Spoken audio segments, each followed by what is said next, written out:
every client. Screening is also a section that looks at screening for different conditions. And now, working with different programs, we have picked a few that we have put here. So meaning you should be able to screen for some of these. The ones that are not here, it's not that actually they are not necessary, but for now, we have begun with this, and of course, all these ones have been guided by different technical experts from different programs. Now, we have the laboratory and medicine and supplies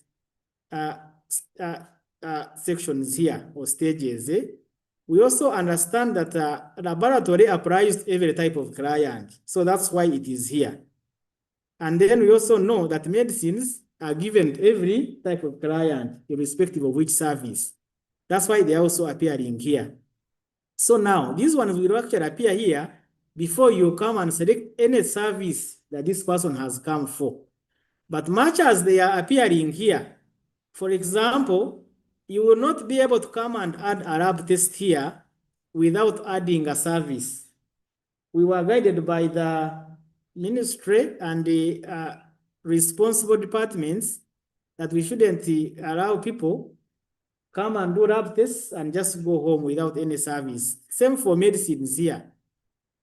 Because the assumption is that you should at least have some things done before you just get a lab test or get medicines and go. So even for medicines here, much as it's provided for here, if you just come and add medicines here without selecting the service, you'll not be able to save this visit. It will still be empty here. Now, before we go into the services here, we are going to go through the details of these, of what each of these things does. So let's begin with triage. Under triage, we have this referral in, yes or no. If you say yes, then you'll put the referral date.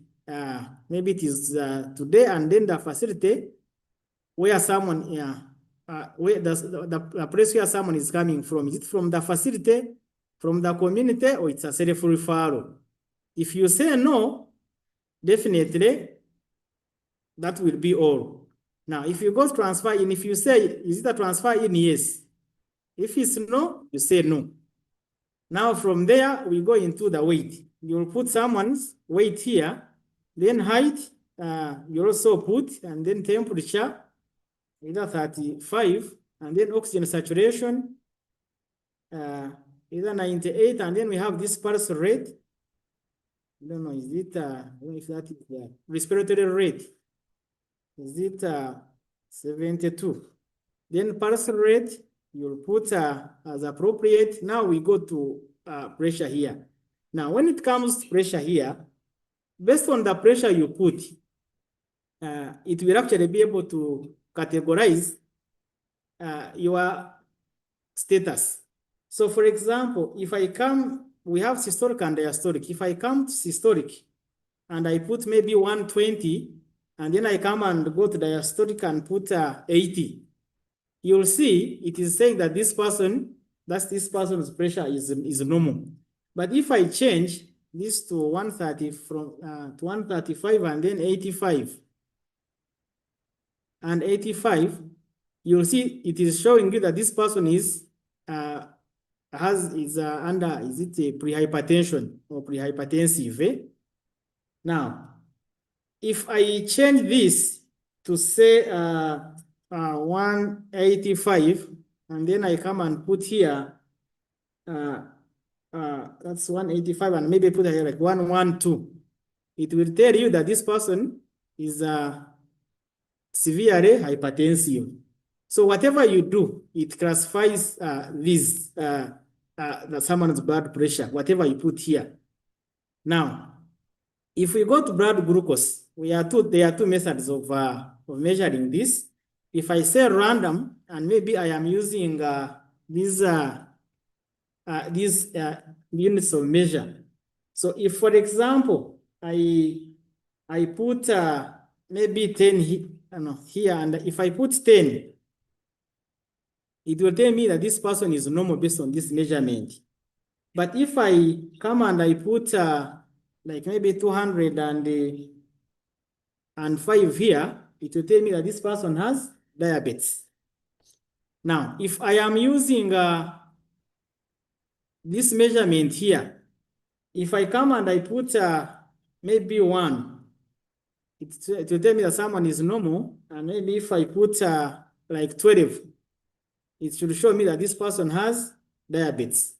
The same thing with fasting, based on whichever method you are using. If, for example, maybe you are on this and you put something like 4, it will show that the person is normal. And if you put like 10, it shows that someone has diabetes. So there is this pregnancy status, which is also put here. Of course, it will be applicable if this person is a female. And since this person is a female, you'll be able to have that.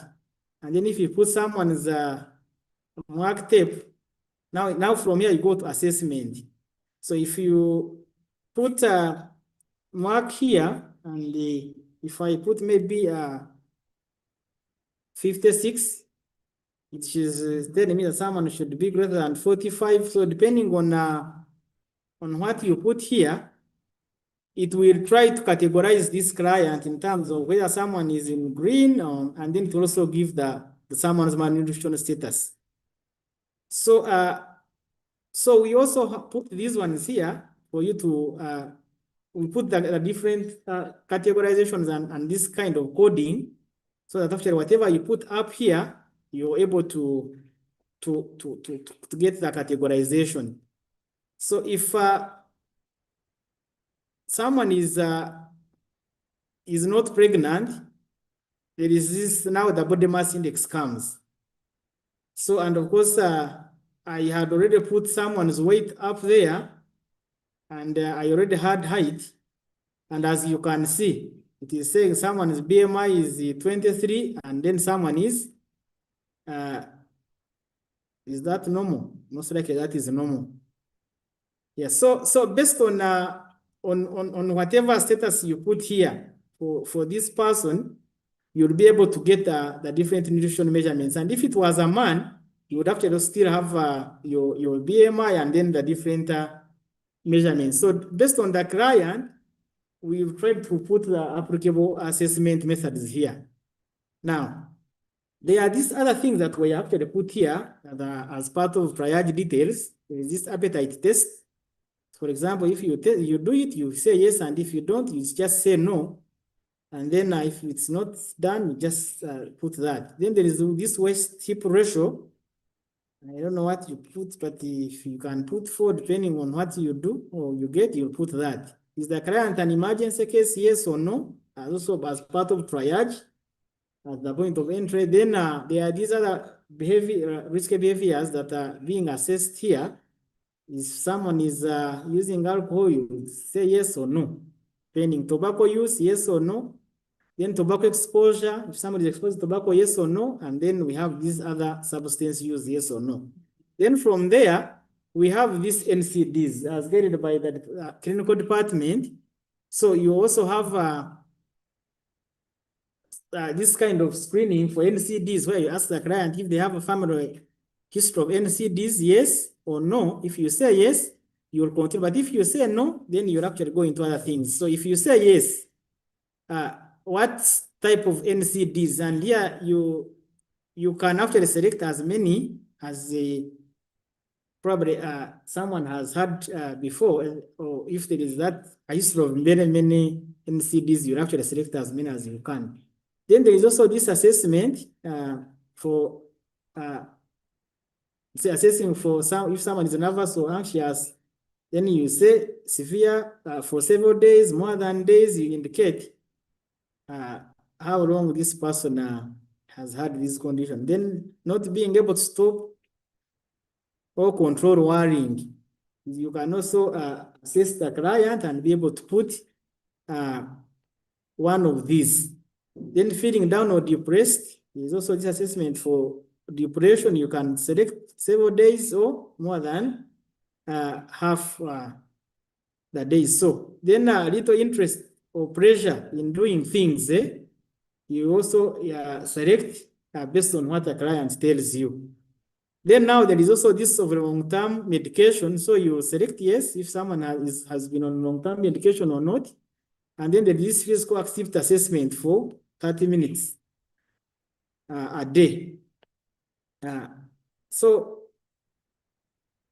you also, if someone actually tells you yes, if you assess and then someone confirms, you put yes, and if no, you put no. This one is age at visit. So members, this is actually how you go through the different triage details, and all of them are here, much as they are not compulsory, but you realize that most of the things you put here, they actually answer or they provide data for many data elements in the reports. So it's important that actually you encourage health workers or health workers who are attending this meeting, please make sure that you try to update these triage details or assess clients or at triage and be able to fill most of these things. As you can see, there is a lot of NCD screening. Here, there are these other anthropometric measurements that are here, and then there is, of course, we talked about nutrition assessment, then risk behavior. So all these things are part of triage. So meaning sometimes people go to services and they are like, we cannot see these things there, but as you can see, most of them are under this triage section. And there are some decisions being made. For example, if whatever measurements you take, there are some calculations being given for BMI. If you look at diabetes, you look at pressure, all this screening is happening around here. Now, that is triage. If we go to screening now, this is just screening for some conditions like I said. Now, here we have breast cancer, we have TB, leprosy, and we have NCDs. Of course, we have PrEP here, and then sickle cell is also an NCD, but it was pulled out here because of the special interests by the ministry. So let's go through each of these things that are being screened. Now, let's begin with breast cancer. If you say yes, okay, you begin with eligibility. Is someone eligible for breast cancer screening? Yes. If you say no, that ends there. But if you say yes, you have to go and say screened for breast cancer, yes or no. Then breast examination done. So either this, then or you put mass, and if it's not done, you'll come and put this. That is for breast cancer. Now, we got screening for cervical cancer. There is the opening question, eligible for cervical cancer screening? Yes. If yes, you screened for cervical cancer. If someone is, okay, if no, it ends there. But if you say yes, then the next question is screened for cervical cancer? Yes. If you say yes, then the method, there is HPV. If you do this, then the status is negative or positive, you indicate accordingly. But then if you come and say VIA, now for VIA, you have the status here as positive, negative, and then suspect. And if you select suspect, you will see here suspect action taken, biopsy or client referred. So you either select this or this. So this method here has the three that here, but if you select cancer suspect, then you have to go to also update this suspect action taken as biopsy or client referred. So that is a screening for cervical cancer. The next is a screening for HIV. Now, if you come to this, if you say screen for HIV, yes. If you say yes, the status. If you say no, of course it ends there. But if you say yes, then you have to come here and put the status negative, non-positive, or unknown. Because this is it's just screening, not testing. And so if non-positive, you put accordingly. Then next is screening for TB.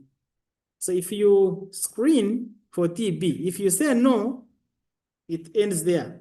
But if you say yes, then there is this screening location at facility, outreach, or school. You either say you think what is applicable. Then the screening method. So based on the method here, there are also other additional things that come. If you do, let's begin with symptomatic. If you say symptomatic, and you see you can select many, but whatever you select, you keep on getting different things. Let's begin with symptomatic. If you say symptomatic, does the client have TB symptoms? It has no symptoms. But if you say has symptoms, then you go ahead and ask if someone is presumed with TB. If yes, then the test type. Is it this? Yes, so we also provided for multiple test types here, and you select accordingly. So when you say whatever you select here, then you'll have the results. Maybe if I remove this and I select maybe gene expert here. So there is this test result. I'll put whatever comes here, and then finally I can maybe put this one here, and the diagnosis with TB. Yes, date of diagnosis today, and it ends there. So if maybe the test was this TB RAM, you will see you have TB RAM. Is it negative or positive or invalid? And of course, this one also applies of diagnosis with TB, yes or no. So depending on the type of test here that you put, you get the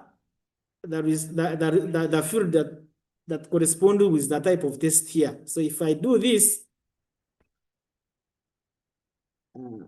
just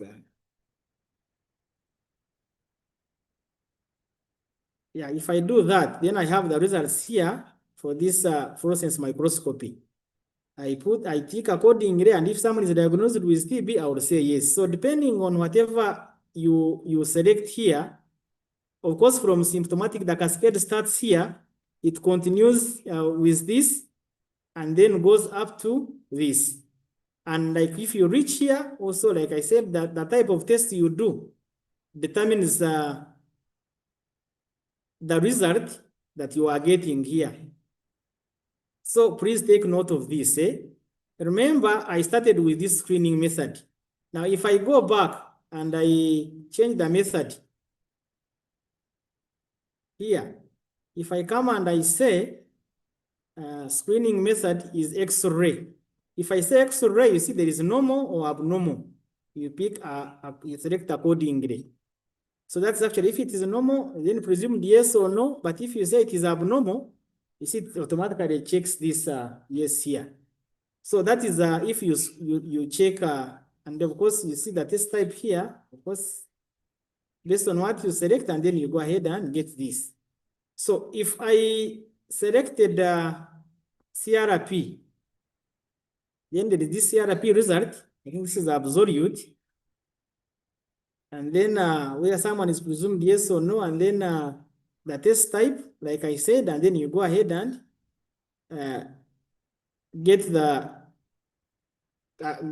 pick the appropriate result that comes out of the test, and then if someone is diagnosed with TB, you also say yes or no.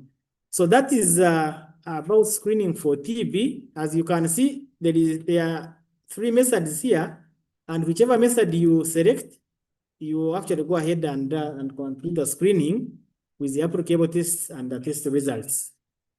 Now, next is screening for leprosy.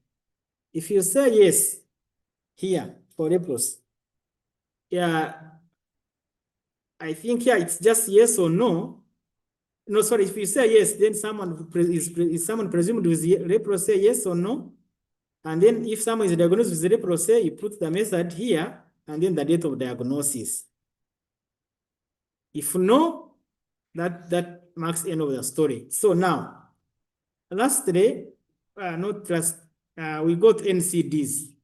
Now, if you say if you say someone has not screened for NCDs, it ends there.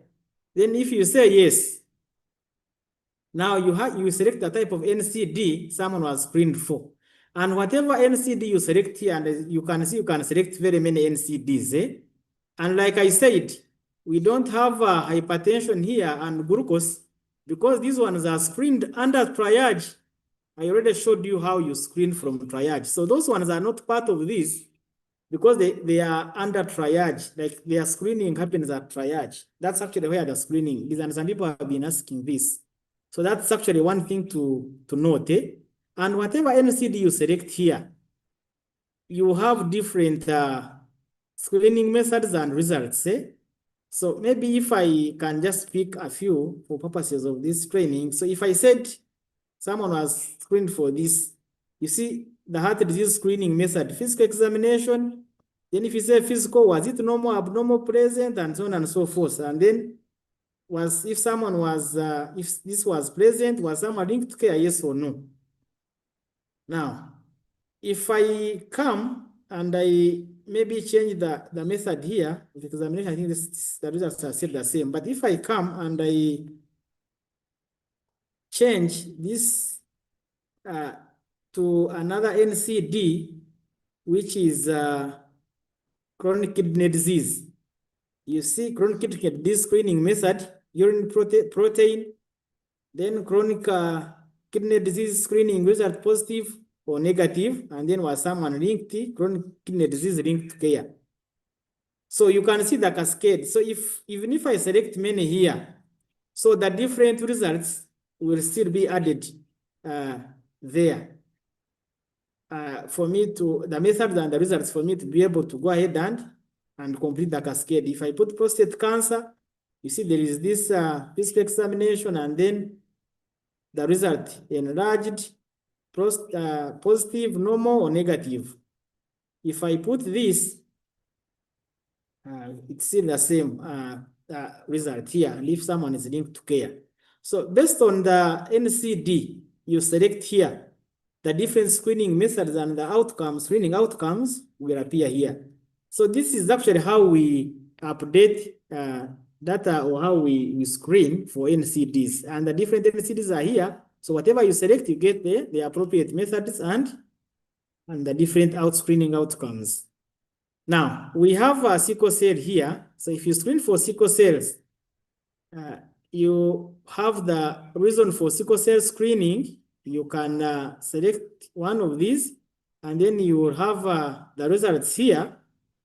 And I think that is all about screening for sickle cells at this stage until you go to the next service type, which has those other additional management fields. So lastly is this PrEP screening. So the PrEP screening, if it's yes, then is the client confirmed to be HIV negative? Yes or no? And then is the client at substantial risk of HIV infection? Yes or no? So here, based on what you do, if you say no, of course the other one won't come, and if you say yes, these other ones will come. So basically, this is how you do screening. For now, this is what we have provided for screening. There might be other things for screening, but probably those will be looked at later. So for now, members, this is how the screening is being done here. Now, let's go to the next part, which is the lab. Remember, we haven't gone the service type here. Now, if we go to lab here, now, when you go to lab, we have a few fields here that we capture, but we need to pay attention to what is under lab here. Now, if I click on add, no, before that, so when you click on this lab, you have this window, and then you have this icon for adding laboratory tests, and you can add as many lab tests as you can. So if I click on add a lab test here, now we have this lab number. Of course, we know it is still challenging on how to give these numbers, but for now, you have to improvise within your facilities and find out on how to add these numbers or give them. So there is this specimen category. We have original or repeat or replaced sample. So if you select original here, then you'll come here and put the origin of this sample. Is it collected at the facility, or it is it's a sample that was referred in? So when you select this, Then we have this one here. If you remember our outpatient report, some of you have empty data elements because you're not filling some of these parts, fields that are needed for reporting. So you indicate the source of this sample here, and now here you start looking at the different lab tests. So we put a number of tests here. We know some of you have been telling us that some tests are not there, but we try to put as many tests as possible, and we are, of course, we keep on adding this. And this was what was received from the lab team as a package that is suitable for health centers, freeze and below. Now, so whatever test you do here, the specimen type, we made it, we already defined specimen types for you in the system. You not enter it, but when you enter a test here, there is this field that says, was the specimen rejected, yes or no? So if you say no, of course the results will actually, we have this here anyway. If you say yes, then you have to put a reason for rejection. And of course, if it was rejected, you will not have the results. But if it is a no, you have this, of course, sample referred yes or no, but then that's when the result is going to come here. And based on the test you select, this test here requires an absolute value. So you'll put an absolute value here. But I selected a different test like malaria. Now, as you can see here, the result here that has come is either negative or positive. So depending on the test you do, this result here will come based on the type of test that you are doing. Now, there are some tests that produce a number of results. An example is this urinalysis chemical. You do one, and then you have a number of, you can have different results. If you do this urinalysis, this chemical test for urinalysis. So, you see here, you can have these different results out of one test that you can do. So, with whatever test you select here, you will be able to get the appropriate result. And of course, you can put the lab notes here, probably to maybe help the clinician who sent the sample, but there are these additional lab notes. So it was requested and we were able to add this. So now, if you have added this lab test, remember you can do many tests on this client. If I did urinalysis chemical here, if I want to add another lab test, there is this save lab test and add another. Then we have save laboratory test. If I did only one test, I'll just come and click save lab test. But if I want to add another test, I'll just come here and say save test and add another. So if I do that, my interface will come. I'll just tick appropriately, and it is still OPD, and maybe this time someone has done a malaria test, malaria RDT, and the sample was rejected no, and of course it was not referred, and then my result is positive. So then if I am done with all the tests, I'll just say save lab tests, and you can see I have my 2 lab tests that I have done being saved here. But as you can see, like I said, before you select a service, I cannot save this whole visit here. Now, that is actually how you enter lab data. Let us go to medicines and supplies. So when we go to medicines and supplies, we have also this icon that allows you to add medicines and supplies. And just like lab, you can add as many medicines as a client takes. So if I click on add medicines and supplies here, my panel will open for me to add the medicines. And now, with this, we have provided for a few parameters. Just you select the medicine, then you put quantity prescribed. If maybe someone, well, the clinician said you should take 34, and then if you get all the 34, then you still put dispensed. but someone can prescribe 34 and then someone gets 30. So if someone gets 30, now we have this reason here for the discrepancy, reason for not dispensing quantity prescribed. So you'll be able to come and give this. For now, we have put this. We don't know if there are other reasons, but we put this on client out of stock, and then client can't afford, maybe for facilities that have private wings, like Mulabu. Ideally, okay, if it is the same, I think we are going to look into this. Reason for not dispensing shouldn't be coming. I don't know if I have maybe altered things here, but ideally, if the quantity prescribed and what is dispensed is the same, this shouldn't be coming. This field for reason for not dispensing. So we are going to remove this. So if you're done, someone gets one type of medicine, you save. But if you want to add another, you just come and say save and add another, and then you'll come and select this, and then you should be able to add this, and then if you're done, if now someone took maybe two types, you'll just say save, and now you have your medicine is taken here. So that is actually how these things work. They are here before you even select a service, but this is actually how they work. Now, having done this, this is triage, screening, laboratory, and then medicines. Now, this is actually where you start looking at the different services that the client takes. So, I am going to begin with OPD as an example. If I come and I select outpatient service, it is actually going to appear here. You see my screen here? So if I come and I add another service here, I can add many.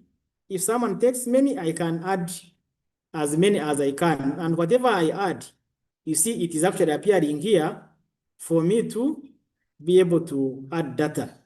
I can add another one, maybe hepatitis B or inpatient. So I can add the services that someone takes. I can add one or many, but whatever I add, it is going to appear here. So if I can begin with outpatient. Now, if I click on it, every time I select it, it comes here. So if I click on it, I will have my outpatient register here in a simplified system version. Now, I will start now entering my different fields here. And as you can see, in this outpatient service type, there is a mandatory field. Now, much as I have selected outpatient and I have opened it, I am still not able to save my visit simply because I haven't filled mandatory fields in this section. So I will not be able to save. Before, you would go ahead and save, but now we have deactivated that kind of saving. As long as there is a mandatory field in a service type, you will not be able to save that visit. Now, if I come and I put maybe my OPID number 008, we know it is a challenge here, but for now, you'll be improvising on how you can give these numbers within your facilities as maybe an approach is being devised on how you can serialize these numbers. So if I come and I select new, remember as you see, the moment I selected new here, I am able to save. But before, I am not able to save this visit. So meaning I will do triage, I will provide screening, I will give all these things. But without a service, I will not be able to save. So if I select this, I will be able to continue. Now, we have put signs and symptoms here, and we've gotten this list from the clinical team, but and we keep on updating this. Now, we all know our malaria cascade. Most of you have been complaining about 033B, the cascade not working. In the original OPD register, we had a field which was fever, yes or no. But now, all those signs and symptoms have been ramped up in this area. So, meaning you should be able to come here and select the signs and symptoms that this client presents with. We have other specify. Other people have been saying, you know, what if the sign and symptom that the client presents with is not there? What do? We have this other specify. If you click on it, you'll be able to specify other symptoms here. And please note this, So if I come and I select fever here, now this is our sign and symptom that is used for the malaria cascade. So members, please take note, health workers who are here, this is where it is. So if you don't find it in your weekly report, just know you did not pick it from here. And you can select as many signs and symptoms as possible if you look at this. Now, so from there are these other things. If someone was assessed for disability, yes or no. If you assess all these different disabilities, you put them here. Then there are these mental functions here. If someone has this, or if someone has cognitive, so you also select accordingly. And whatever you select, you see, yeah, like if you select intellectual, there is this grading here. So you have to put the grading accordingly. Then this cognitive severity, because I selected it here, it's also here. You select 1 or 2, depending on the stage. You know better as health workers. Voice, speech, you have this either fluent and so on and so forth. So you select accordingly. But if you select fluent in speech, as you can see, there is this, you specify. So if you select articulation, you have this articulation severity. So whatever you select up here, you still have to grade this. Out of this, if you say for that word, phonation, so if you put that, there is this severity here.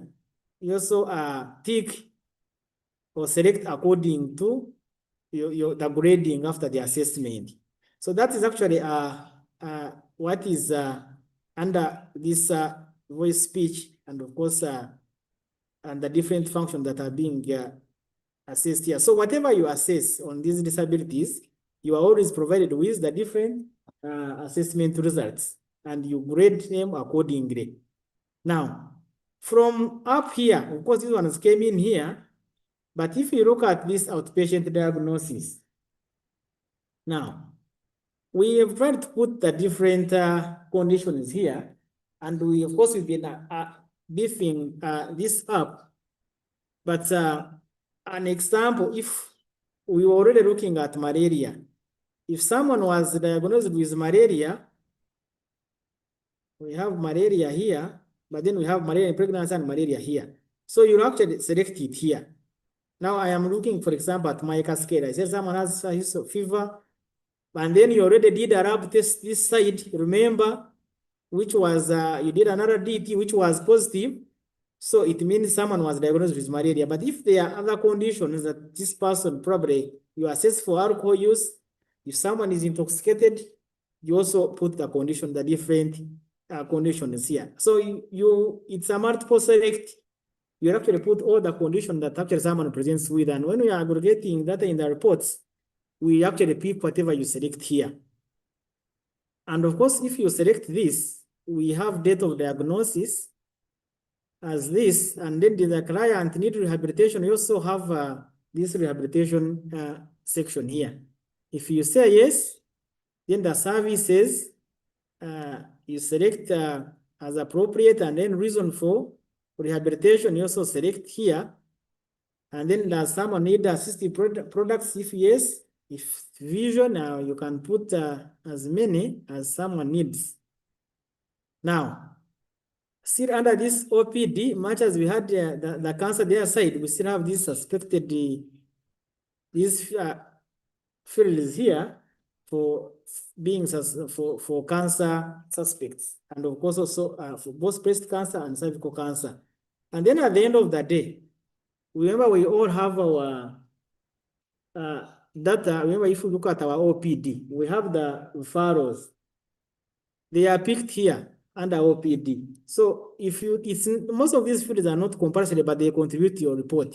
So if you do not come and complete this part, you will not be able to have your table for referrals under the outpatient report updated. If you say referred out, then you put a reason for referral, and then you'll be able to put the referral number in case it is given. If someone is managed, that ends the story. If someone dies, and then you ask, there is this question of did someone die on arrival or not? Because this is actually, I think, needed for reporting somewhere in one of the reports. So this is how the OPD service is updated. And like I said, you see, before I filled this part of type of patient, I was not able to save. So if I add another service, maybe GBV, I should be able to come and fill what is actually under this GBV. I have the VIS number. Is it VIS, the first VIS, someone a survivor or a suspected perpetrator? Type of case, is it a new or follow-up case? Then type of violence, sexual or what? And then time of reporting. Then I have, was someone tested for HIV, and what is the result? Someone either positive or negative, inconclusive. If someone is negative, because if someone is positive, then these are things that are done. But if someone is negative, then there is this screening for PEP, where someone eligible for PEP, yes or no, and then client initiated on PEP. If someone is eligible, yes, and then is it a refill? I think this is for the foreign client or follow-up client. And then if no, you'll put that, and then you'll go ahead and fill these other tests.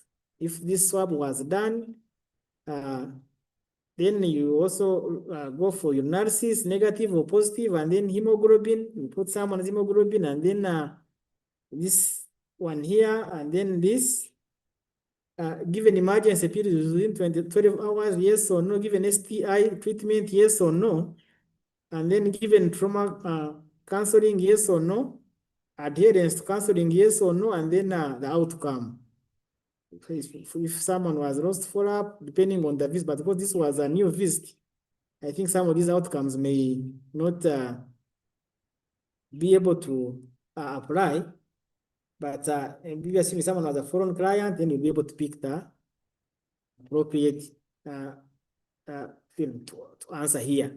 So I can now add on another service, assuming this person finally came here as an outpatient and he ended up being admitted. So I can, if I select out inpatient, it comes here. Now, so we have date of admission, assuming maybe the person is still admitted today. And this is a new client, and here you select the different categories appropriately. Then you put the word. We all know, if you remember our inpatient report, we use these words under the census part of the report. So you select the word accordingly. And remember, as most of these fields are not mandatory, but just know as you skip them, you are also affecting reporting, and you're not also providing information that is needed for decision making. So provisional diagnosis. So members, this diagnosis here is the same diagnosis that is under outpatient. The same conditions that are here are the same that are under outpatient diagnosis. And they are the same conditions that are under diagnosis at discharge here. So what is here and what is here is the same set. Now, so assuming this person is admitted with malaria, we saw that someone had malaria and outpatient. Then the risk behavior, maybe someone is using alcohol and all this, that the patient need blood transfusion, yes. If yes, which component, number of units transfused to, and reason for transfusion, you add. Then investigation is done. If you do these other investigations, we put some of these ones here, and then cervical procedures, in case there are any done, you also select appropriate here. And does the patient need rehabilitation? Yes. Yes or no. And then acute and complex rehab needs admission, whatever. So you also select appropriately. Was someone referred for AP or referred for rehabilitation services? Then we have these cancers here. for if someone was referred for rehabilitation, then we have the different cancers here or conditions. So you select appropriately. Then if someone requires assistive products, you also put this, and then rehabilitation here, classification, and then now diagnosis at I think before date of discharge. Okay, assuming maybe someone is discharged today, which is not an ideal situation, but for guys of this training, it's also ideal. So now, so the condition at discharge, if it is still malaria, you still put malaria. But if maybe by the time of leaving, someone had this, you put this. So you put as many conditions as possible. So someone might come with one and end up with this. So then final status here, someone was discharged, someone died. So you put the outcome appropriately. So now all the fields in the inpatient register were added here, and of course with some additional from rehabilitation services. So this is how we fill our inpatient section. And as you can see, things are not mandatory, but you are encouraged to fill this as you manage the client while at the ward. So I can add maybe another service here, which is like Fistula. So if I add Fistula, I should be able to fill what is actually offered under Fistula. Repair procedure, this repair, and then repair attempt first or second as appropriate. Complications, you put any here, and then condition at discharge, then family planning method given, you put, and then GVB risk identified, maybe sexual, card provided, card provided yes or no, appointment date. You tell this person to come on this date, you put that a follow-up appointment date. If you gave the person this date and maybe they come, because this is now for the I think the follow-up client, the revisit. Then condition at follow-up, and then a condition of social retention given startup package, and then date of discharge, if maybe you are discharging this person. Now, so we have all these, but of course, the providers of these services actually know what happens under each of these. But all the fields are here, and you'll be able to fill them appropriately and according to the services that you are giving, and according to, of course, the clinical guidelines. So we have a number of services here. So you will actually add as many as you can. We have emergency services here. If this person is admitted and is and ends up as an emergency case, so when you select emergency, it will actually also come, and then you should actually be able to provide the emergency services as appropriate. So if someone has cervical cancer and you are also providing cervical cancer, we have this part. This is management now. If someone is a cancer patient, has cancer, cervical cancer, then you put that. If the status is negative, you put, if it's positive, you put that, and then treatment given, yes. If you say yes, then treatment method, you put the method here. If it is pre-cancer, see the same things, you go through the same cascade. I already talked about, I also put the emergency services here in case this client ends up as an emergency, it becomes an emergency case. We have this date of emergency here, then type of emergency. Is it medical or whichever method, you put that, then the severity code, you put green, yellow, or red accordingly, and then arrival mode. If someone is brought by police or private, you put scene, care given. If yes, you say given, not given, you put that time at time of first contact is within 1 hour or within 2 hours, depending on your assessment. Has hypoxemia, you put yes or no.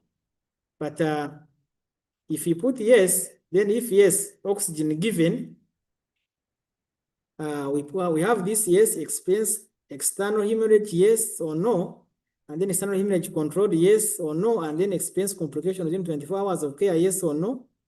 Then vaccination given, you put a different vaccination given here, and then did the patient die, yes or no? If yes or no, you put accordingly. If no, you tick this, and then you'll be able to have this. So then you can also add other services. I don't know, Ben and Michael, how many times do we, how many minutes do we leave for questions?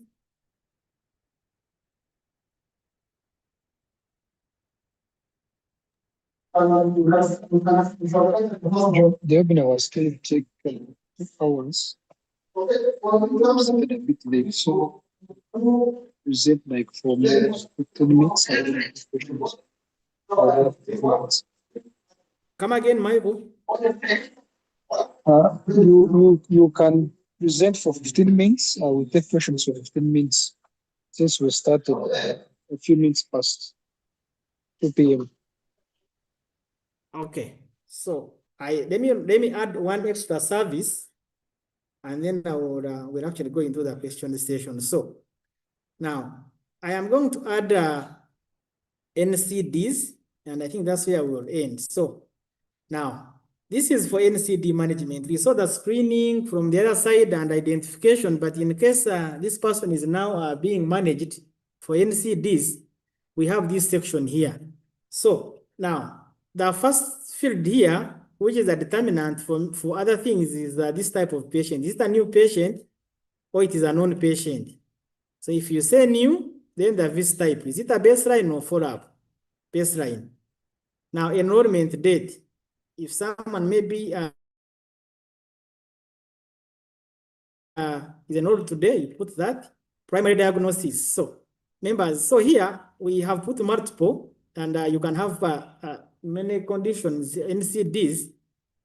Then the status here, we have new diagnosis and on lifestyle modification. So based on what you select here, we have these different conditions, or sorry, status that you'll actually be able to update for this client. So if someone is new diagnosed and on long medication, you'll put accordingly. And of course, if this person has the comorbidities now, these ones also can be NCDs, but if the primary is this, maybe the other non-comorbidities can be hypertension or HIV. So you also select the different comorbidities that this person actually has here. And then new comorbidities, if it's a foreign visit and maybe someone has new comorbidities, you'll actually be able to come here and add the new comorbidities. These ones might are known, and then these are maybe an additional new ones on this visit. Then there is this DKA since last visit, yes or no, and then hospitalization since the last visit. If someone has been hospitalized, you put yes, or if no, you put no. Then we have this hypoglycemia since last visit, yes or no. Then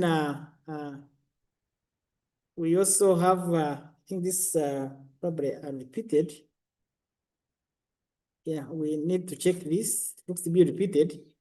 But then there is also assessment for mental status here. So if you assess and there are no signs, you put that. If has signs and symptoms with high suicide, with high suicide risk, you have the apologies. Not everything is seen, but if you put the cursor here, you'll be able to read everything. So you select accordingly based on the assessment. Hepatitis B status positive or negative, and then hepatitis B status negative, positive or negative, and then nerve status, pins and needles, and then there's also no signs. Then we have this foot and leg status. And leg status. So you put what is applicable, and then receive palliative care, yes or no. And then the eye examination done or referred or not done. and then the other complications that someone might have, and you can put as many as possible. And then we have NCD follow-up status. Someone is active. Someone came and you assess and someone is still active, and then you'll be able to give the next appointment for this client. That is now for the new NCD client. So if I selected none here,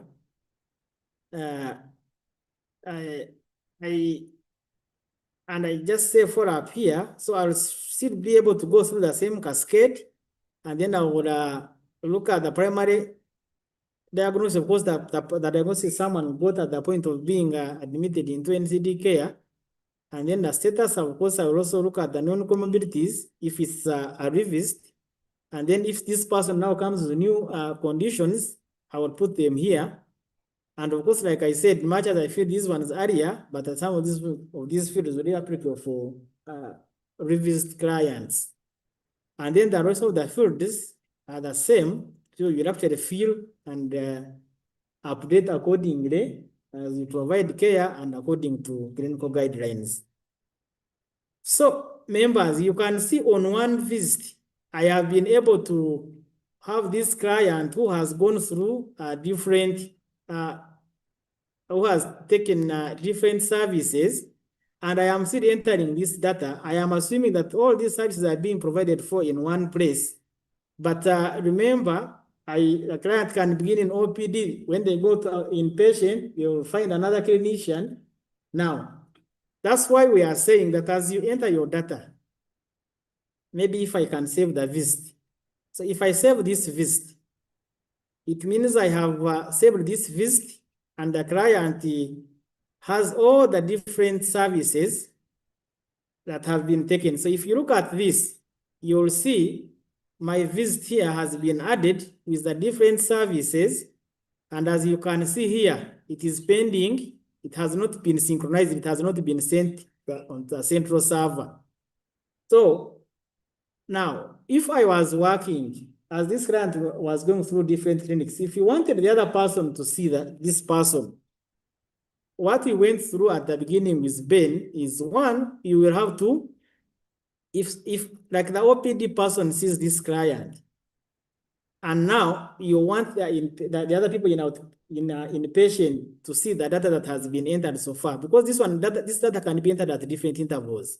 So it means as you enter, you have to connect internet if you're offline, or if you're not offline, you'll have to push the data. If you want the other person to see this data in OPD, sorry, in IPD, or other clinics like, you see, we looked at GBV, Fistra, this might be different clinics. So if you want the other people to continue with care as the client goes through different clinics, you'll have to push this data here. And as you can see, when I clicked push, the status here has changed, synchronized. So which means this data has been pushed to the central server. Now, if now this client leaves OPD and goes to IPD, now if the IPD had to see this record, I should have pushed it, me, the first person who worked on this client under outpatient, for the other person in IPD to be able to come and pull. So if this client goes here side, so the other people in IPD, if they were also, whether they were working online or offline, for them to see this record, they will have to pull for them to see this record, much as I have synchronized it. If the other ones were working and they just pulled maybe in the morning, and this client was worked on in between, for you to be able to see this one and in IPD, you have to keep on pulling data so that you are able to see the data that someone has entered there.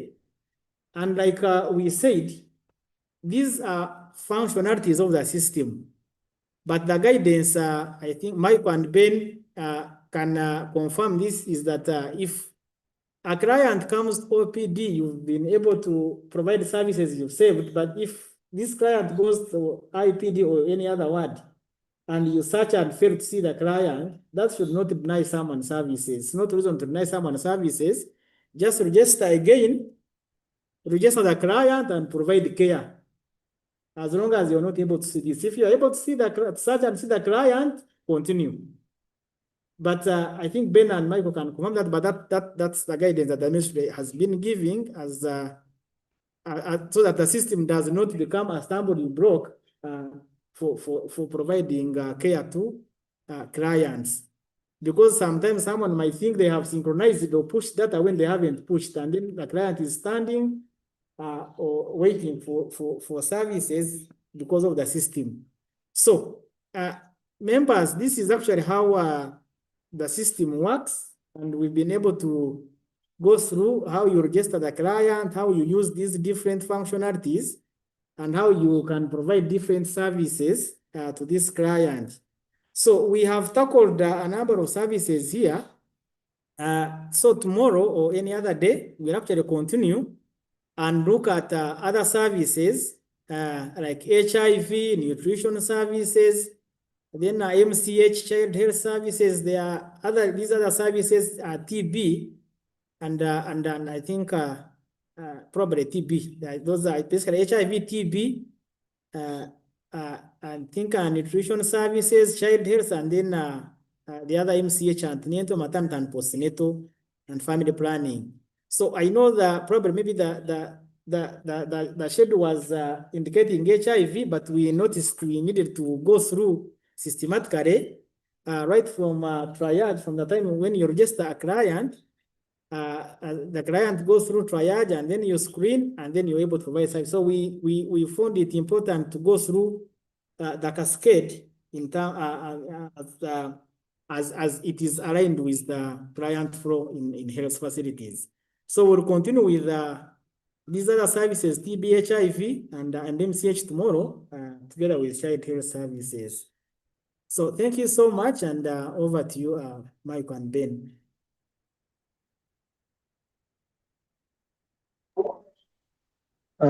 Thank you, John. A session, I believe, picked a lot. I know there are many questions. We had many questions coming to this. I believe, and I hope that we pick something. And as we go on with the webinars for tomorrow and Friday, I know most of our questions are going to be answered. So, John, we have a number of questions in chat, but I've also I added in so that you could also answer the questions in chat as we pick hands. I see we also have some hands. We're going to pick hands, and then after we can go through the questions in chat and brief it as we close. So I'm going to first, can we say?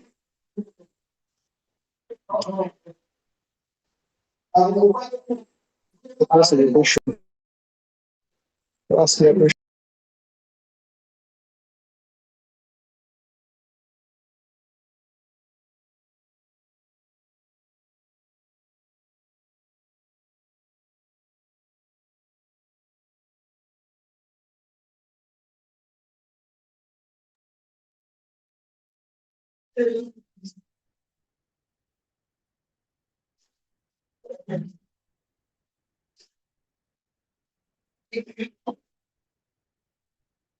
Dr. Edgar, I think you can ask your question now. Thank you. My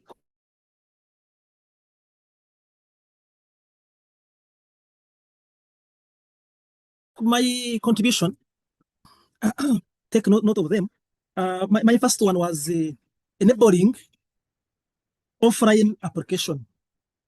And I think you touched this one a bit because there is an issue of internet that disturbs our health workers. So if we can have entry and probably a bit of search offline so that when internet is restored, then we can do other maneuvers. Then the issue of pulling data. Are we only pulling from the facility, or I can actually pull from a sister facility? You talked about errors. So why don't we solve these errors with the validation rules so that they don't actually happen? if somebody makes a wrong entry, then the validation rules clearly and automatically flags it off. On the issue of putting names, I have seen a possibility of putting, if my issues are many, you tell me to stop. I've seen a possibility of putting upper and lowercase, and in the search, both names appear. When you did Okelo, I think it was Agaba who did Okelo, both names appeared. So can we have a guidance on what to put? Then the services on the dashboard, actually the dashboard now being displayed. Where you're putting services, I think I see a mixture of services and entry points. I can have all these most of these services actually in OPD. Now you are mentioning OPD as a service. So if you can tease out entry points so that we know, and they are specific, depending on the level of facility, so that we know the entry point is OPD, the entry point is RT, the entry point is NT, the entry point NC, the entry point is maternity, postnatal, etc. So that we don't have, because I can have cervical case management in OPD. So I felt that one you could touch on it. I am happy that you have moved the DM, diabetes and hypertension back to triage. So, but also, I was thinking where you had the BMI, if you can have it auto-calculated, because if I take weight and height, then I should be able to have it done by itself instead of leaving the health workers to do this one by itself. Then, from the facility perspectives, we have noted that the system is changing as you add items. I think as you get more input, you keep adjusting for the better. But then we do not do orientations of what has happened. I wish every change you could probably get this to biostats and give us what has changed. And related to that one, I'm also suggesting, I know I've spoken a lot. I'm also suggesting that we do have a team, dedicated team at the center that can answer some of these questions. We could have a toll-free line managed by developers that can answer some. For some time, we could run it for a period of 6 months as it takes shape. Then on the medicines, I was proposing you add formulation. When you add the formulation, then it tells us the quantity, the quality, sorry, the quantity that can be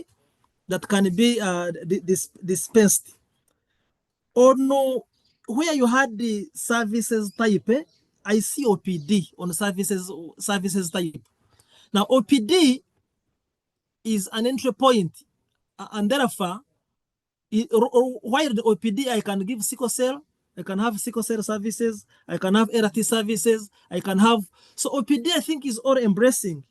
So it should not be service type. I have a suggestion, and I saw it when you took us through malaria. Fever. I don't know what others think. My opinion would be that fever moves to triage, because triage actually one of the parameters taken is temperature. Then lastly, I am proposing that you develop a dummy presentation of how you can go through maybe one of the simple cases. Let me take malaria, simple malaria, one of the simple cases, and we see how long you navigate through to manage a client. Because one of the things that the feedback we have gotten is that the system takes us so long to navigate. Thank you. I'll stop here. If I have others, I'll put them in the chat. Thanks so much.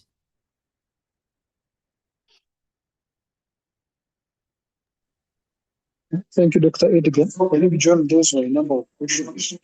Maybe you want to take some. Okay? We'll get others.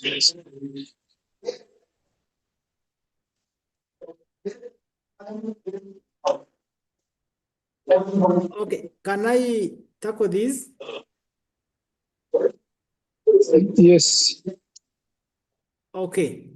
Yeah, so thank you so much, Dr. Edgar. And of course, I know you've raised questions by many other participants. Yeah, so for offline application, yeah, so like I said, for now we are trying to look at having an offline version in the maybe near future, but a complete offline version. But for now, what we are providing is you need internet to log in. When you log in, you pull data from the central server for this health facility. And I think I'm also going to answer the same question. If you are able to pull across facilities, no. For now, Ministry guided that you should only pull data related to your facility. So you'll not be able to pull data from a different facility. If a client comes from a different facility, we won't be able to see that data. So the only option we have now is when you need internet to log in, and when you log in, you will actually pull data onto your browser for only that health facility. You'll disconnect internet and keep on working. And when you are offline, you are only able to search within the clients that you have so far pulled. So as you work, if other clients are providing services and they have not pushed, you will not see those registered clients. So, but in the near future, we are trying to look at the complete offline version. But for now, that's the offline version we can provide. Then in terms of pulling of errors, yes, we have tried to put validation rules like I said before. I am actually, in fact, in the recent past, we no longer see these errors because we've been able to put the rules. Like I said, you will not be able to save if, for example, a field is mandatory or certain things are supposed to be filled. Or maybe you have not put date or visit, which is used to calculate very many things. So you'll not be able to save for now. So we will try to control that, and I think members that are still getting errors are one that have not synchronized the metadata, but most people who have synchronized the metadata are no longer seeing these errors.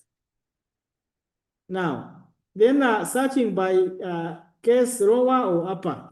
Yes, for now, if you search with uppercase or lowercase, you'll be able to get all the clients. We have removed the case sensitivity thing, whereby even if someone was registered using an uppercase in capital letters, if you're searching using small letters, you'll be able to get this record. And of course, like Ben said, like I said, you have to now look at other parameters to confirm that this is the person I'm looking for. Either you look at date of birth, look at gender, and some other few parameters that are available.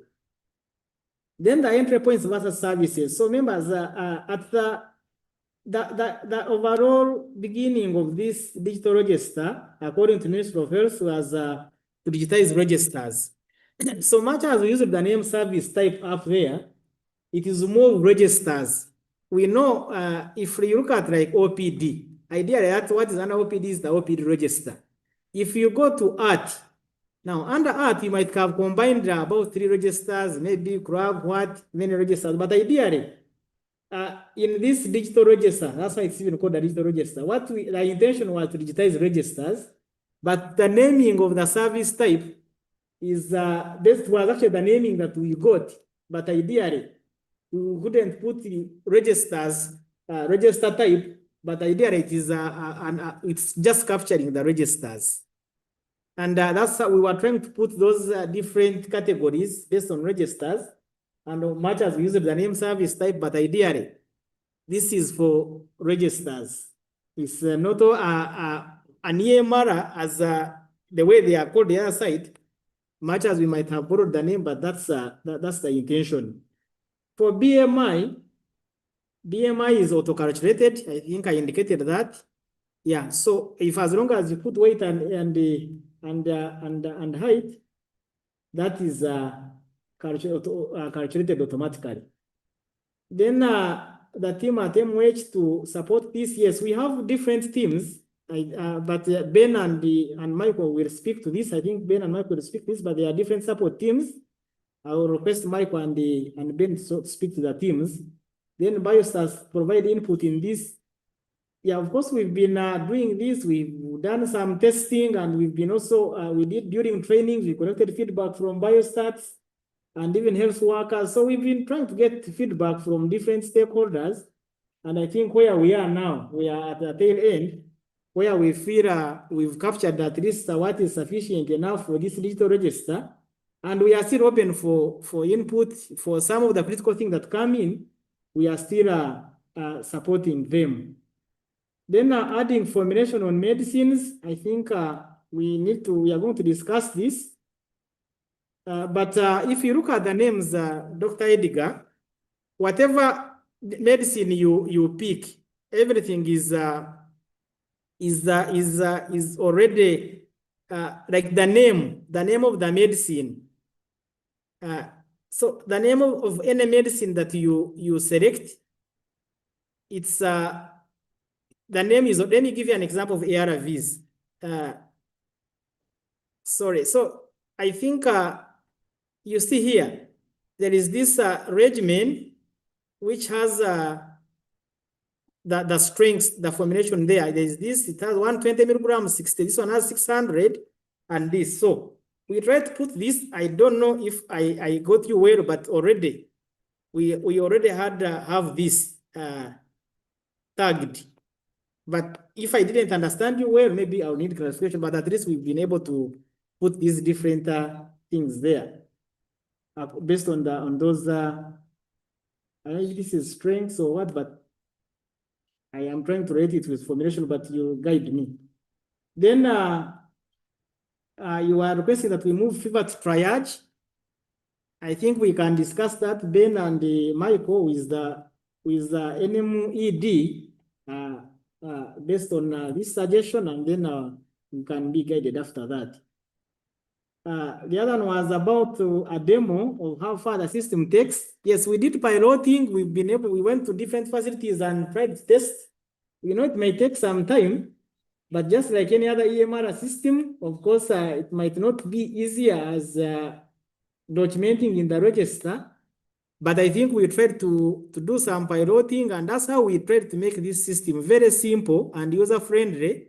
We tried to make sure that actually our design is so simple. We tried to, if you look at the way we are grouping services, the way we are bringing these triage things here, all those things were put here as a way of trying to simplify this data entry. So, Dr. Edgar, we tried and we did some assessment. It takes some little time, but as we go digital, those are some of the things that we may not avoid. Yeah, so Mike and Ben, you can talk to the support teams. And I don't know, Dr. Edgar, was I able to represent you on the formulation very well? Yes, you did. Thank you so much. Okay, you're welcome. So over to you, then, Mike and before Michael, there's something, one more. Sorry, when I search a client, then I want to make changes, but I also know there are person who can make changes. The dispenser can make changes. Could we have a provision for names so that eventually I'm able to tell that there are person added this? I don't know whether that's possible, because ideally at the end of the day, people can make edits. Any person at the facility who is entering data. But for for purposes of and good records, we might need to know who made this change. Is that possible? Thank you. Yeah, it's possible in the back end. We always track who does the change. But like at the end of these sessions, we shall go through line listing and we will show you how you can see who last updated a record. So we try to track these changes. But at least we are able to provide under the line listing, when you list the clients and the services, we'll show you how you can know who created the record and who last updated it.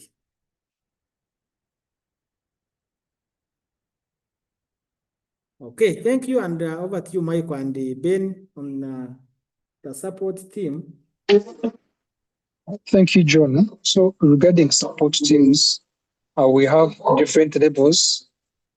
Starting from the facility and the district to national level, and depending on the issue, it can be escalated based on the complexity. So for for small issues, what we always guide is that the facility might find that, yes, you have a problem, but you might find your colleague knows an answer.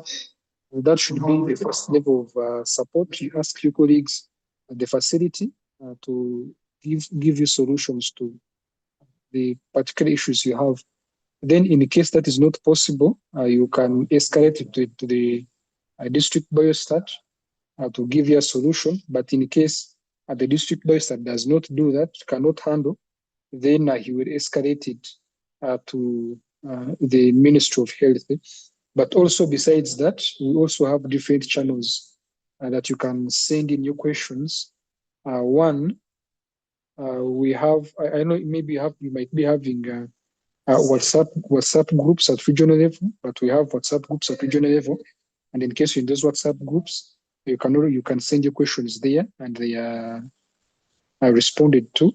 Then we also have the help desk. I think, John, we shall have a session like for maybe 10, 15 minutes at the end of the trainings to take them through the help desk, which is the central point where we are collecting all feedback regarding systems. So once you send in your query, you put in the issue, your details, and it is received. This system is managed by the call center. Once you put in your query, our colleagues or officers in the call center receive it, and then they send these questions to different technical personnel who answer the questions. And once they answer the questions, you receive feedback about the issue that you sent in. Besides that, we have regional support officers. We have officers at the Ministry of Health who are allocated to different regions, and they are supposed to be the stop or the center to answer questions regarding their regions. And once they can't answer those questions, they forward them to the national team, which is mainly comprised by technical staff from HISP who answer those questions. So there are a number of ways you can send in these issues to MOH, but we shall have a session on the help desk to show how you can access it, how you can send questions, and how these questions are answered by the central team. That is it regarding the support teams. So we are going to have other questions. I see Elizabeth and Rashid. We are going to first hear from Elizabeth Atim, then Rashid. Yes, thank you so much for the presentation. This is Shakira, though I'm using Elizabeth's gadget. Mine, I failed to log on. I'm just having a question on PrEP screening specifically. According to the national reporting, which is the HIV prevention tracker, there's some data that are not actually in the e-register, basically the substantial risk, the questions that are on the substantial risk. And it becomes very hard for someone who does not have a hard copy register, who is purely using the e-register to update the HIV prevention tracker on that docket. So my request is it possible to also add on the substantial risk questions in the e-register so that they can be also be used to update the prevention tracker? Or else, is there any way possible to link the e-register to the prevention tracker? Thank you. That is my question.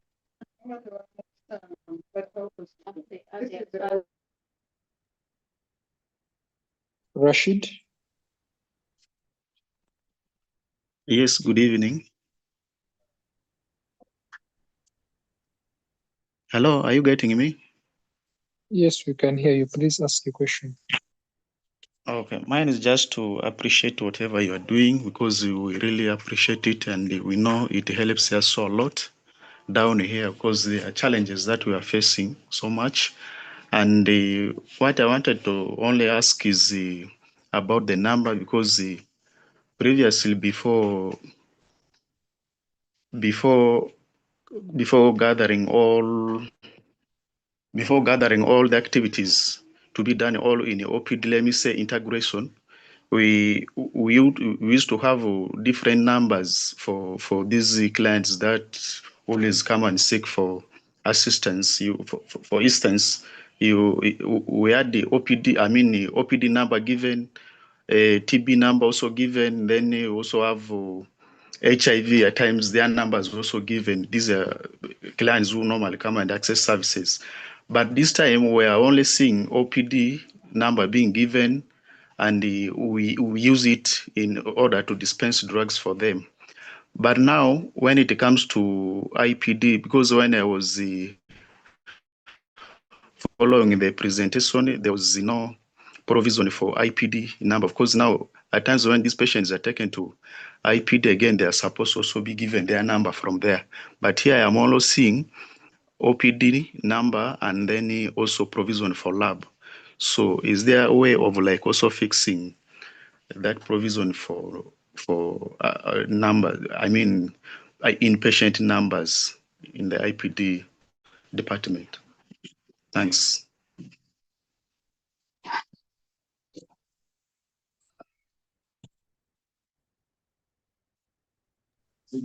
Let us hear from Ronald, and then John, you could answer. Then you answer the questions.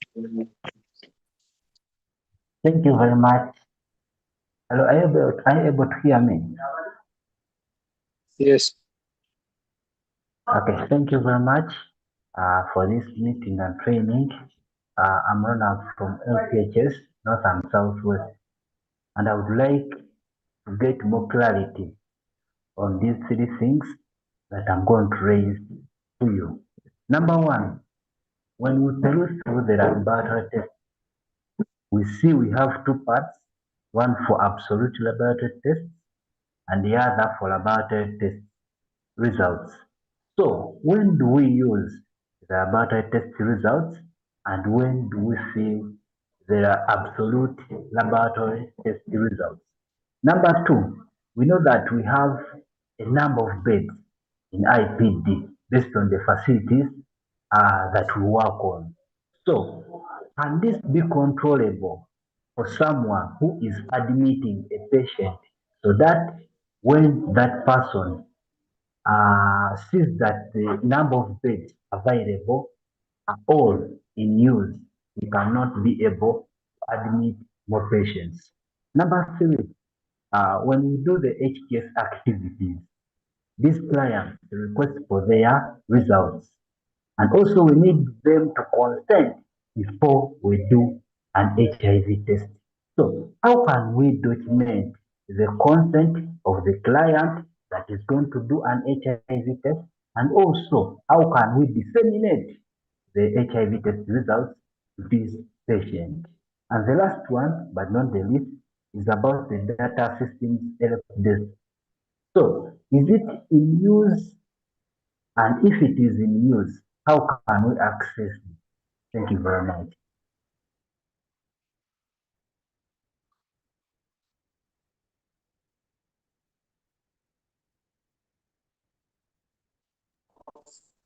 John.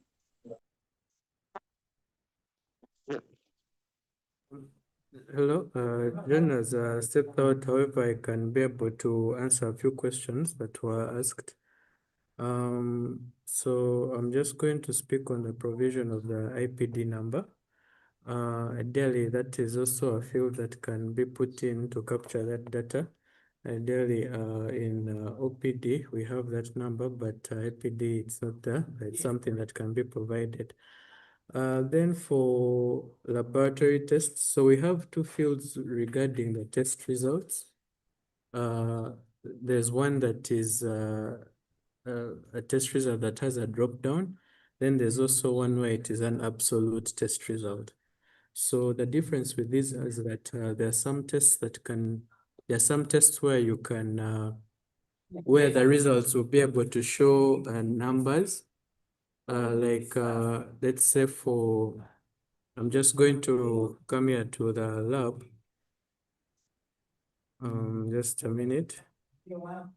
So there are some tests in lab that require numbers instead of values from the drop down. If I come here to laboratory test, I think maybe if I come here to this that needs maybe a number that is in seconds, I think you can see the absolute test result that you'll see there. So here you maybe punch in the figure that the test will be able to show you. Now this one is asking for time in seconds, you'll be able to put it there. But if you're doing different laboratory tests, like maybe blood culture, instead of seeing absolute, you will see something like this that has a drop down. So there are different fields. They will be able to show up accordingly based on the type of test that you are putting in. Then I think there is the other one about the HIV testing. So for that one, I think you're asking about the consent, the person that was asking the question, I wasn't able to hear them properly. Then for the issue regarding the help desk, so I think just in a minute I'll put in the chat, I'll be able to put the help desk URL, and through that you can be able to report any issue that you're facing regarding the e-registers. I don't know if I've been able to answer some or other questions, but in case there are questions that I haven't attended to, maybe we can look at them again. Thank you. Over to you, Chair.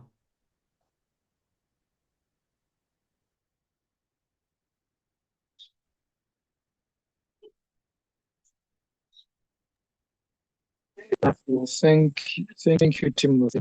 Before we hear from Kennedy, Ronald and Rashid, is it Ronald and Rashid? Were your questions answered? Okay,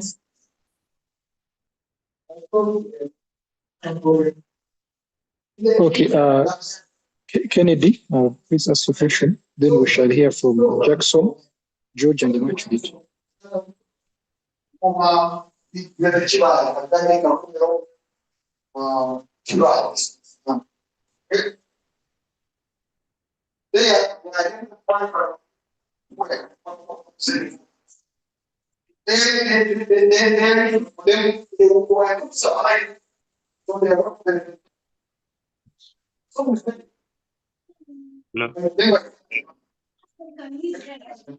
Thank you very much, moderator.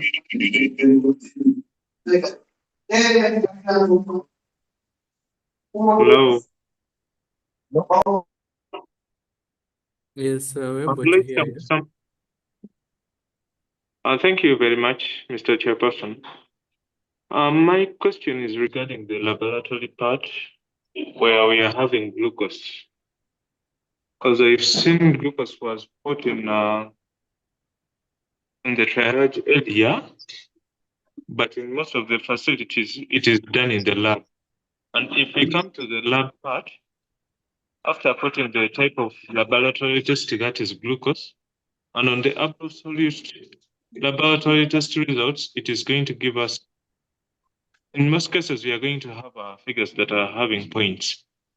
But if you're putting in the absolute figures, let's say it has been 4.8. If you click in 4.8, it is going to give out 4 and leave out the point.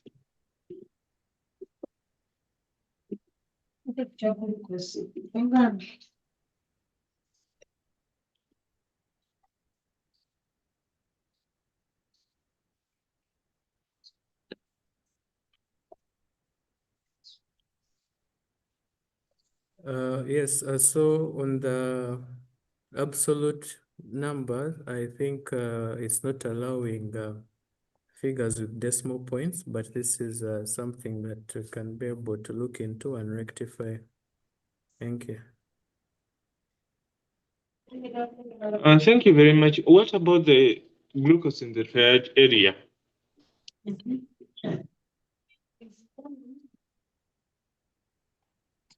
Come upon the glucose.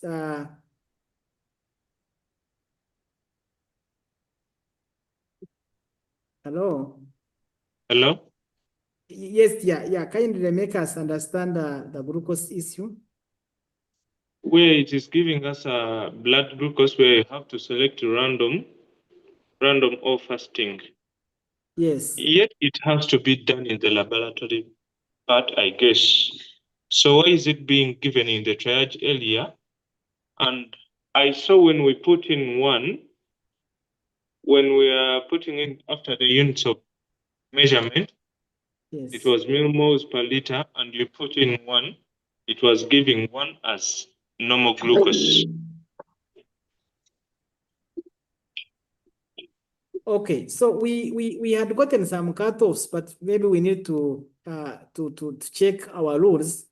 But the rules actually we were guided by the NCD department, but we need to find out if maybe our rules are really categorizing them very well. But we have guidance from the department. Maybe we need to go. We are going to go and check and see if the rules are performing as expected.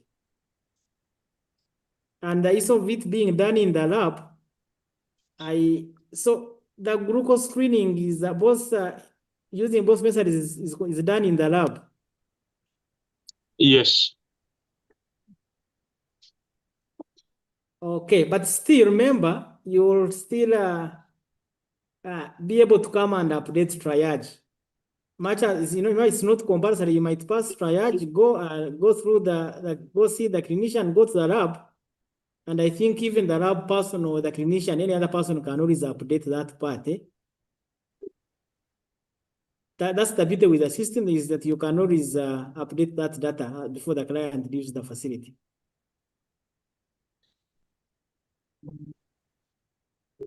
Because triage is accessible by every other person who is seeing this client, as long as they're able to search and get this client.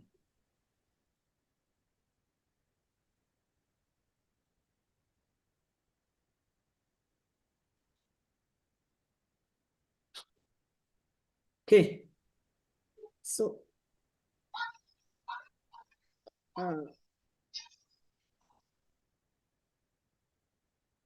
over to you, Michael. I don't know if you see we are 30 minutes past time, but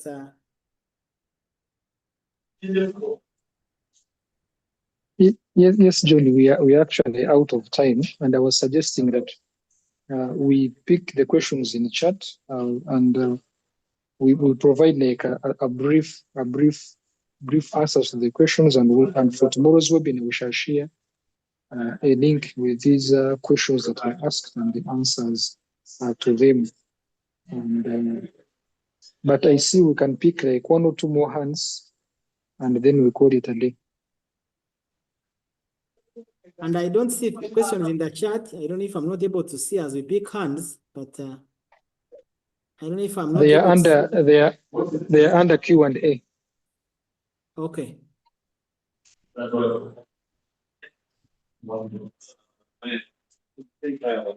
So briefly, can we hear from Immaculate, Kennedy, and Robin?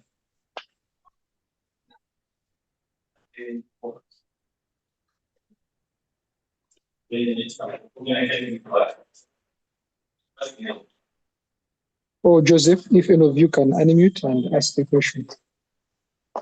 Yes, this is Robin. Thank you so much for the presentation. I have two questions. Number one is on the screening part. I see some of the questions that are asked are actually meant to be mandatory. For example, TB and HIV screening are meant to be mandatory. Can that be made mandatory? Then when you look at whoever screens positive, the fields that show include the lab sections. And I was thinking that the person who is doing screening could just do a request And then the laboratory team could now be the one to update the results. Otherwise, we risk having someone do screening, and then if someone is presumed, they go ahead to select also the test if it's GeneXpert. Then after that, they also go ahead and select the results, okay, under the screening section. So and then at the same time, remember that for some sputum samples, they have to be referred from the health center TDs to maybe the test site, which is like health center or a hospital. So that other section of results like really needs to be restricted to the lab team so that they can update. And I don't know whether that test if someone is sending a request to a GeneXpert test site, can the team in the test site pool and then be able to analyze and post the results, or now they have to continue using the IRDS system for requests that go to this test site? That is one. Then number two is we have health center force that are not using EAFIA. And every time they tell us that they are still waiting for EAFIA, and yet they do not have the M&E tools. Can they use this e-register as their way to receive the EAFIA? Over.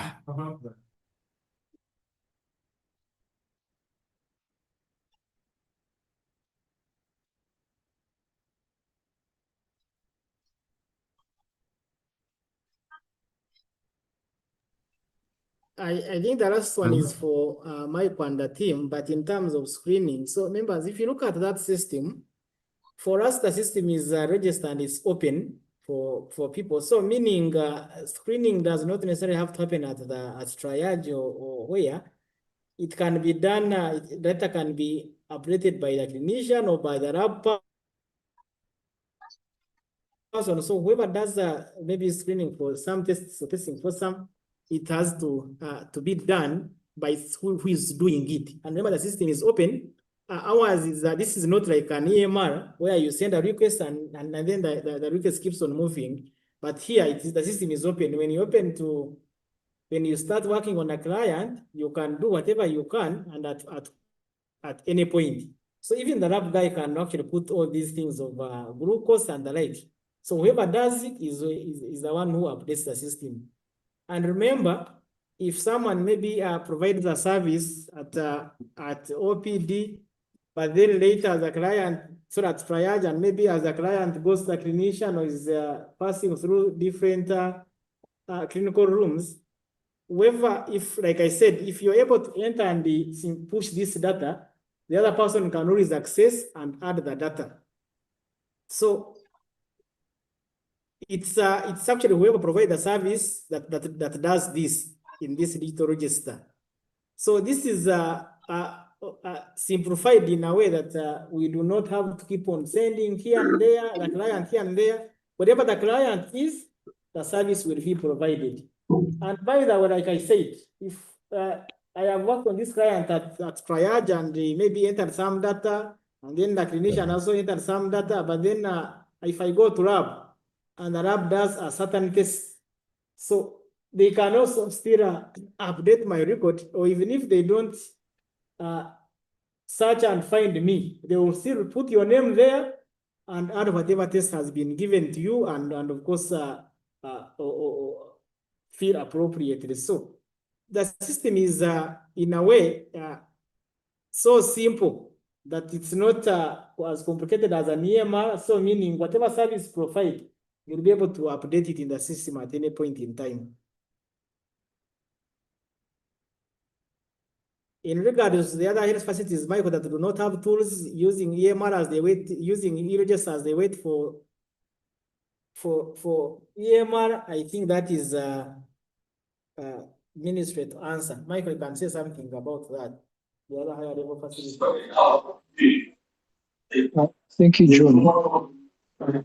Yes, there is a plan cascade or to have these high level facilities, particularly health center force that don't have tools, but and also don't have an EMR. and are not going to receive an EMR in the near future to start using the e-registers. So we have already procured tablets that are going to be used by these facilities. And at the right moment, I think the lead of the project, Dr. Anne, sending communication with these facilities, and they will be onboarded on the e-registers. That is particularly the government and AFPs. So yes, there is a plan to onboard these facilities, but the health center also do not have an EMR and to start using the e-registers in the near future. And John, I want us to conclude the meeting since we have spent quite a lot of time here, and we can push the other questions to tomorrow since we shall have a continuation of this webinar. Can I ask Joseph? Yes, Joseph. Yeah, a quick one. Like over in the past 1 week or two, the internet at NITA of the health facilities were at a standstill.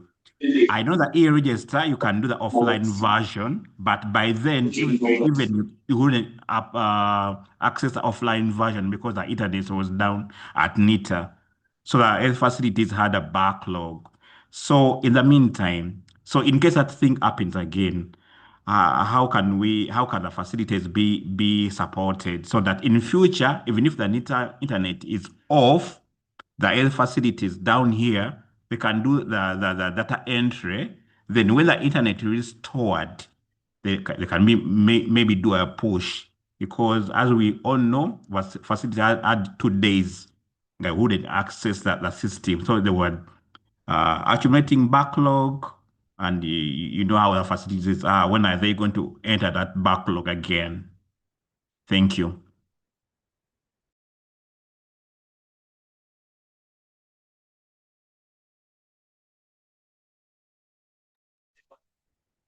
John, can you take that or no? It is a ministry question. That's a ministry question. Okay. So I know we had a downtime by the internet from NITA Uganda, and it affected a lot of facilities. So initially, when we are rolling out e-register, we also provided pre-primary tools, that is for Medical Form 5, where you can, in instances where the system is slow or the system is off, you can register these. You can add records for these patients and continue giving services. And when the system is restored, you can enter the data retrospectively. And we designed the system in such a way that you can enter data for the previous days or maybe the previous week or month in the system when it is off, and then once you enter it, you have up-to-date information. So in cases where we do not have these forms, I know it might be oblique, but we find ways of registering this data, and maybe on papers or books, and then provide services. Once the system comes back online, we capture then we enter the data in the system. But I know Medical Form 5 was distributed to facilities as a backup for when the system goes, when the system is slow.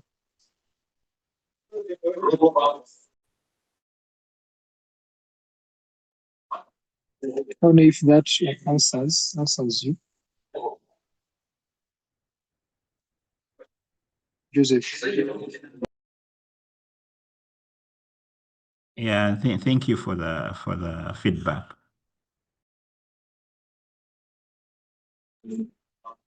So, colleagues, I really want to thank you for joining the call and staying with us up to this time. I know we still have many questions But I request that you come again tomorrow when we're going to be looking at HIV, ART, and RMNCH, so that we will be able to answer the questions you have today, because we'll have to move. Then for those on the chat, we are going to, as I said before, we are going to copy them, put them in a document and provide answers. Then for tomorrow's meeting, we shall give you this document with these questions and the answers during the meeting. Once again, thank you very much. Let us meet tomorrow at 2 p.m. To look at the other sections for the e-register. Have a good evening.